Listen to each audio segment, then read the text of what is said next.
Aloha, my name is Phyllis Dudois, and I was a kupuna in the Hawaiian Studies in the DOA system for a long time, well, for a while, and then I had a stroke like 4 years ago, so I'm kind of not teaching anymore. But I've known Sue for 14 years, and from my very first experience with her, I've come to know the amazing things that she can do. 14 years ago on a Super Bowl Sunday, she approached me.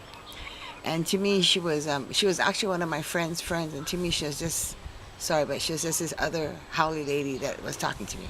And she approached me, and she came up to me, and she said to me, Phyllis, your father came to me. And so I looked at her. My father's been dead for a while. I looked at her and said, in my mind, I thought, yeah, right, Holly. And then she said, your father wants me to talk to you.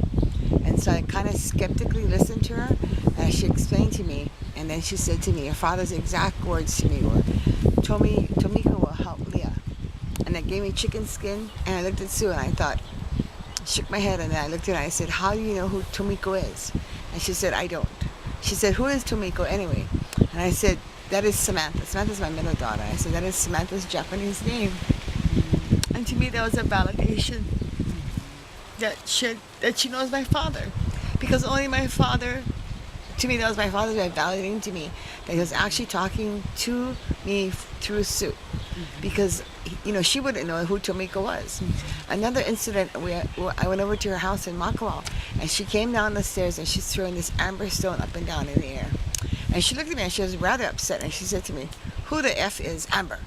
And I looked at her, and I said, what are you talking about? She goes, well, I got up this morning. Your father made me pick up this amber stone, and he hasn't let me put it down since. And then she proceeded to tell me how she was walking all over playing with the amber stone. And then she said to me, who is Amber? And I said, oh, that's Samantha. And to me, that was another validation. So from the very first time that I met Sue, my family, my children were skeptics. They were young. They were skeptics. My son would say to me, oh, that's just your haole hippie friend, Mom. But they've come to, in the 14 years' time, even my children have come to realize that Auntie Sue has a special gift. So they call her to find their car keys, their missing wallet, even the baby blanket, or when the kids are sick. Right away they want to talk to Auntie Sue first because they realize that she has powers. And when my son had the flu, really bad flu, and his asthma kicked in, my son's a big man, he's 26 years old. And when he was sick, he came over to visit Auntie Sue. And Daniel was kind of skeptic at first. But she was the one that told him that, oh, your grandpa's here. And your grandpa wants me to tell you these things. And only things that Daniel and Grandpa knew were coming out of Auntie Sue's mouth. So Daniel, they believe now. And so there have been many, many, many incidents. But the most recent incident I can tell you about is I've had cataract surgery. And then the time I was going to have my surgery, Sue went to Canada.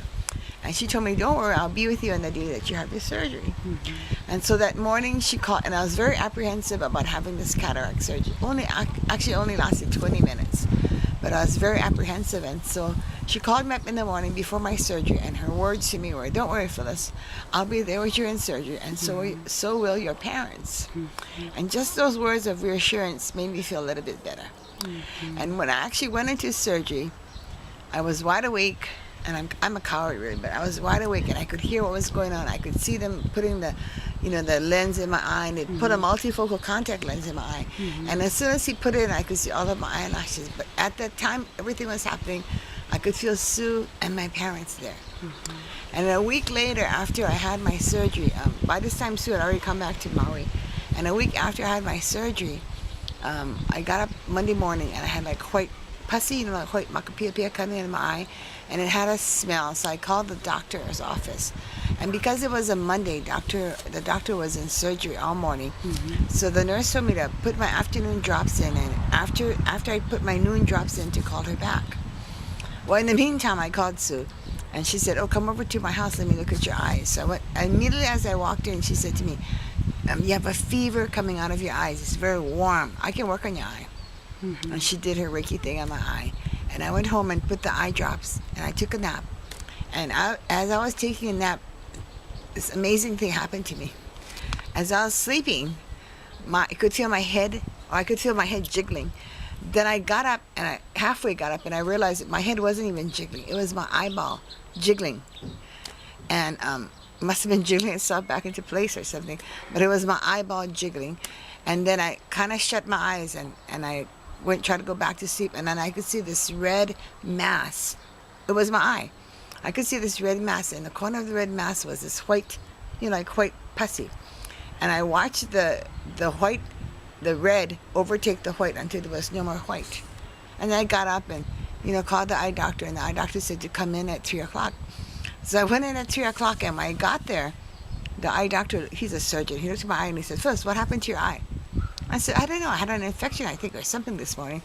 And he looked at me and he said to me, "There's nothing wrong with your eye." And he said, "I don't know what happened, but you're fine now."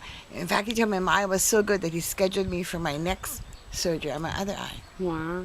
And later on, when I came home, I realized it was because of Sue. It was the strangest thing, because there's that jiggling, and then I saw my eyeball.